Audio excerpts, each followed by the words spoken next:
आपको सुबह सबसे पहले जाके पुलिस रिपोर्ट दर्ज करवानी चाहिए थाने में। उससे क्या होगा? बल्कि उल्टा पुलिस वालों की जेब गर्म करनी पड़ेगी। क्या तुम जानते नहीं पुलिस वालों को? आपने तो सारी बात ही खत्म कर दी। कहाँ रहती हैं आप?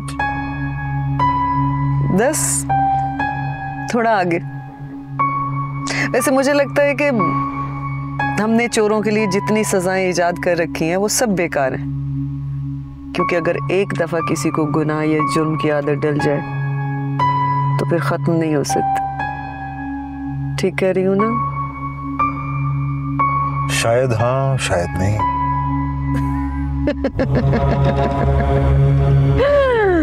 चले, घर आ गया मेरा। जी, अभी तक तो गाड़ी स्टार्ट भी नहीं हुई है। क्यों डरा रहे? 5 मिनट से ड्राइव कर रहे हैं। भले आदमी लगे हो तो मिलकर अच्छा लगा। कभी फुर्सत हो तो मेरे घर चक्कर लगाना, मुझे खुशी होगी। जी, मेरा घर भी करीब में है। ये रहा मेरा घर, आओगे तो अच्छा लगेगा। जी जरूर। ठीक है, मिलेंगे बहुत जल्द।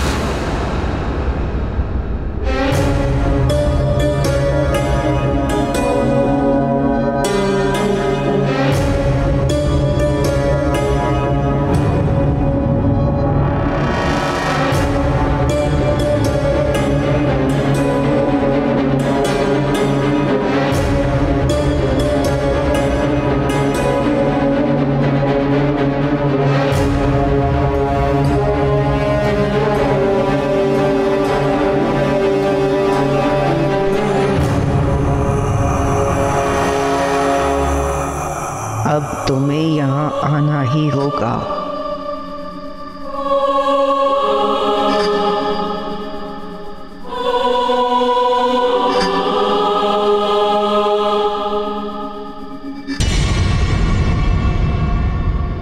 मैं यहाँ पर कैसे पहुंचा? मैंने तो गाड़ी चलाई भी नहीं।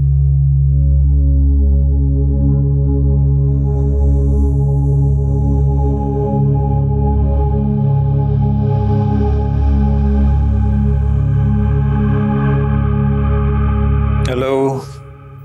हेलो, नासिर भाई से मुलाकात हुई? मिला था। फिर क्या कहा? उसने अपनी राय दी है। I am not satisfied. क्या राय दी है? उसका कहना यह है कि अगर मारूफ वाकई कोई ड्रामा या फ्रॉड कर रही है तो वो जल्दी सामने आ जाएगा। वो कह रहा था कि झूठ ज्यादा अरसा छुपा नहीं रह सकता। तो ठीक ही कह रहे हैं ना। और अब तुम भी ना मुतमईन हो जाओ, खामखा उस लड़की पर शक करना छोड़ दो। मैं बगैर किसी वजह के उस पर शक नहीं कर रहा हूँ आलिया। मेरे पास बहुत ठोस वजूहात मौजूद हैं। नहीं, मैं इन वजूहात को नहीं मानती। देखो, मारूफ को चंद बातों और चीजों का याद रह जाना कोई बड़ी बात नहीं है। ये जो इंसान का दिमाग होता है ना, ये अजीब और गरीब होता है। चंद बातों को याद रखना और चंद बातों को फरामोश कर देना, ये पूरी तरह कादिर है। देखो, सिलेक्टिव मेमोरी एक अलग चीज होती है। हम अच्छी बातों को याद रखते हैं, बुरी बातों को भूल जाते हैं। लेकिन मारूफ अपना माजी हमसे छुपा रही है, वो भी जानबूझकर। देखो, तुम खामखाना उसके पीछे पड़ गए हो। तुम बहुत टेंशन ले रहे हो। थोड़े दिनों के लिए ना इस मामले को भूल जाओ। बल्कि कोई फोन आए ना तो तुम अटेंड ही ना करो, या फिर उनको इनकार कर दो। मैं ऐसा नहीं कर सकता। तुम्हें पता है, एक अजीब वाकया हुआ। मैंने रोड पर एक स्नैचिंग इंसिडेंट विटनेस किया एक खातून के साथ। वो जख्मी खातून को मैं मदद करने पहुंचा तो उसको मैंने अपनी गाड़ी में बिठा के उसके घर छोड़ना चाहा, तो जैसे ही हम गाड़ी में बैठे हम उसके घर के सामने आके रुक गए। देखो इब्राहिम, तुम ना कुछ ज्यादा ही टेंशन ले रहे हो। इसी वजह से तुम्हें सब कुछ अजीब सा लग रहा है। देखो, मारूफ को ना अपनी जिम्मेदारी समझना छोड़ दो। तुम कुछ दिनों के लिए ब्रेक ले लो। जब तक मारूफ के असली घर वाले नहीं मिल जाते ना, मारूफ हम दोनों की जिम्मेदारी है और रहेगी। उसके सारे मामलात मैंने और तुमने मिलकर निपटाए हैं और आगे भी हमें हैंडल करने हैं, समझी तुम? अच्छा बाबा, ठीक है, सही है। और हाँ, वो फवाद कल बच्चों को स्कूल से पिक करेगा। तुम वैन ड्राइवर को जरूर सुबह याद से बता देना, ठीक है?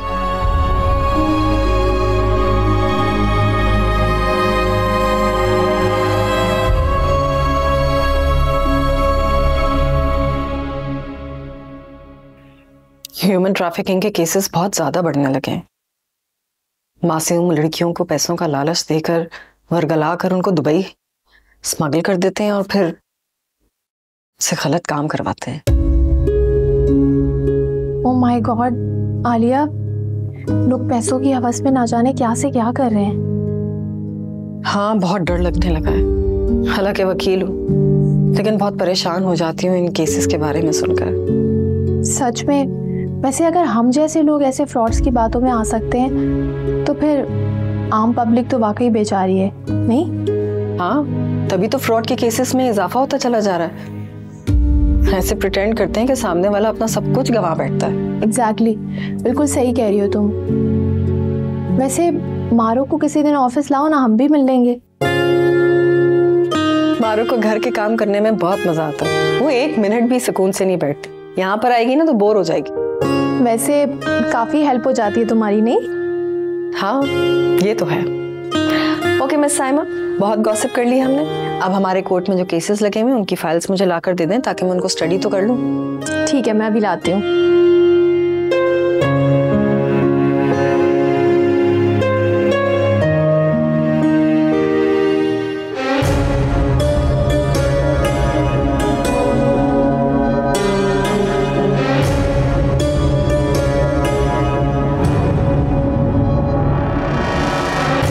आनी, ये देखो, बन गई तस्वीर। दिखाएं? वाओ, ये तो बहुत अच्छी है।